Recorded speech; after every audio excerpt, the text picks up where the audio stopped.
Hello friends, कैसे हैं आप लोग। आई होप सब बढ़िया होंगे। तो चलिए, बेसिक अकाउंटिंग टर्म्स हम लोग पढ़ रहे थे तो कंटिन्यू करते हैं। लाइबिलिटीज़ देखिए क्या होता है। लाइबिलिटीज़ क्या होती हैं। लाइबिलिटीज़ का मतलब है डेट्स और obligation the business needs to pay in the future. वो डेट्स और ऑब्लिगेशन जो हमें पे करने हैं, जैसे कि loan, credit owed to suppliers for office furniture, कुछ ख़रीदा जिसकी पेमेंट पहले नहीं करी थी, बाद में करनी है, तो वो सब हमारी लाइबिलिटीज़ हो गई। लाइबिलिटीज़ का मतलब है represent creditors claim on assets shown on liability side of the balance sheet, classified as current, non current. जैसे एसेट्स मैंने बताया था, करंट एसेट्स होते हैं, नॉन करंट एसेट्स होते हैं, वैसे ही लाइबिलिटीज़ करंट भी होती हैं, नॉन करंट भी होती हैं। नॉन करंट होती हैं पेबल आफ्टर 12 मंथ्स, ठीक है, फ्रॉम बैलेंस शीट डेट। और करंट कौन सी होती हैं? Payable with in 12 months.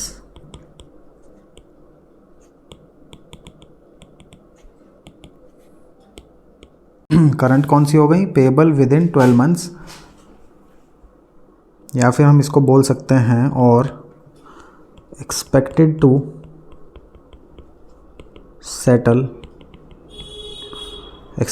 Settle in companies normal operating cycle.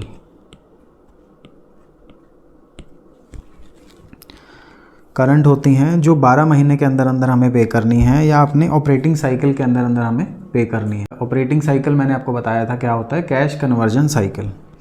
और नॉन करंट कौन सी होती हैं? Payable after 12 months from balance sheet date. तो ये हो गया लाइबिलिटीज़। इसके बाद देखिए कैपिटल क्या होता है।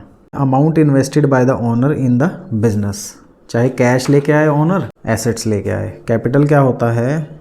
Amount invested by owner in the business, either cash or assets. For example 50,000 invested by the owner in a coffee shop. इसको कैपिटल को क्या बोल सकते हैं? Treated as a claim on business assets. Claim होता है ना कि भैया ओनर जो पैसे लाया है कि उसी की एसेट्स हैं सारी।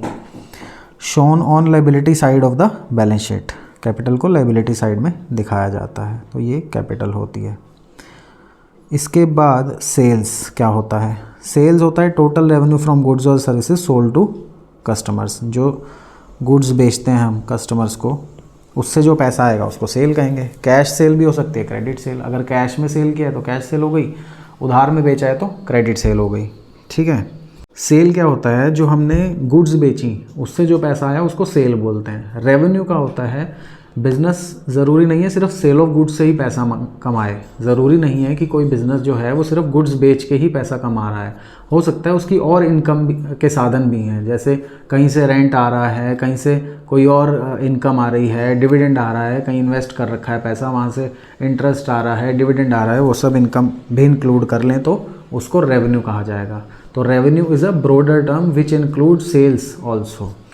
तो रेवेन्यू क्या हो गया? अर्निंग फ्रॉम सेलिंग प्रोडक्ट्स और providing services called sales revenue, ठीक है। सेल्स से कमाया, गुड्स बेच के कमाया तो, या नॉर्मली सर्विस दे के कमाया, उसको सेल्स रेवेन्यू कहेंगे। और अदर एग्जांपल अगर इंक्लूड कर दें, कमीशन, इंटरेस्ट, डिविडेंड, रेंट, इन सबको मिला दें तो वो रेवेन्यू बन जाएगी। For example a bakery earns revenue from selling cakes and also receives rent from leasing out part of the space.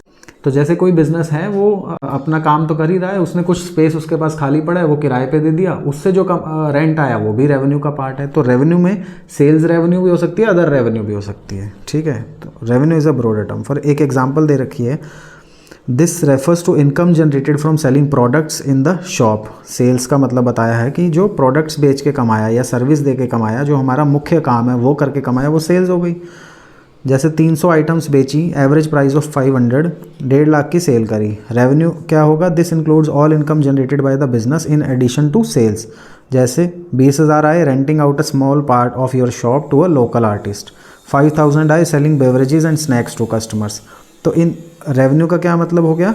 This includes all income in addition to sales. तो total revenue कैसे calculate होगी? Total revenue होता है sale from product plus rental income plus income from beverages. इस example में बताया गया total revenue ऐसे कैलकुलेट होगी 1,75,000 कि सेल से कमाया, कुछ पैसा रेंटल से आया, कुछ अदर इनकम से आया। तो रेवेन्यू में एक तो सेल रेवेन्यू हो सकती है, बाकी अदर भी हो सकती है, अदर रेवेन्यू। समरी लिखी है total income from selling products 1,50,000।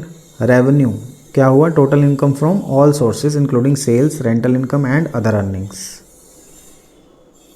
ठीक है ना?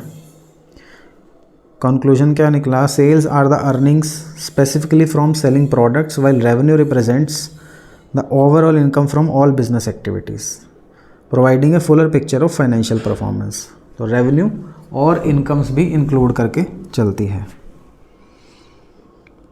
इसके बाद आता है एक्सपेंसेस क्या होते हैं? एक्सपेंस होते हैं cost incurred by the business to generate revenue.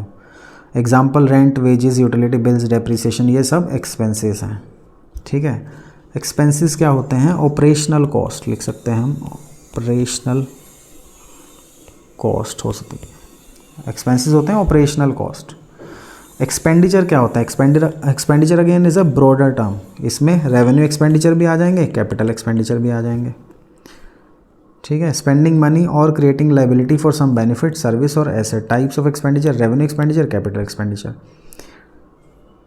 Revenue expenditure कौन से होते हैं? जिनके बेनिफिट एक साल के लिए ही मिलते हैं। कैपिटल एक्सपेंडिचर के लॉन्ग टर्म तक में बेनिफिट मिलते हैं। कैपिटल एक्सपेंडिचर वो खर्चे जिनके बेनिफिट हमें लॉन्ग टर्म में मिलेंगे। Benefit last more than a year. Profit क्या होता है?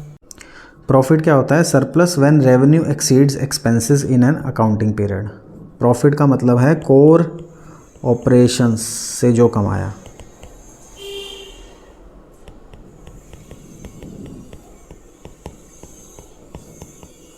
कोर ऑपरेशन से जो कमाया है उसको प्रॉफिट बोलते हैं। जैसे a cafe makes a profit if it's earning from coffee sales are higher than its expenses. ठीक है। खर्चों से ज़्यादा अर्निंग हुई तो प्रॉफिट होगा। प्रॉफिट कई तरह का हो सकता है, gross profit, net profit, operating profit. ठीक है। रेवेन्यू एक्सपेंसेस से ज़्यादा होंगे तभी तो प्रॉफिट होगा।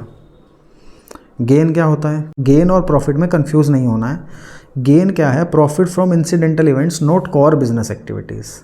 ठीक है। गेन है जो हमारा मुख्य बिजनेस है उससे कमाई नहीं करी है। हमारी कोई एसेट पड़ी थी, वो एसेट बिक गई, एसेट बेच दी, तो उससे कुछ पैसा, उससे कुछ प्रॉफिट हो गया तो उसको गेन बोलेंगे। ठीक है। Gain is profit from incidental events not from core business activities. Example selling old equipment at a higher price or winning a lawsuit. Company sells a delivery van for more than its depreciated value making a gain। तो I hope आपको इतना समझ में आ गया होगा। चलिए मिलते हैं नेक्स्ट वीडियो में।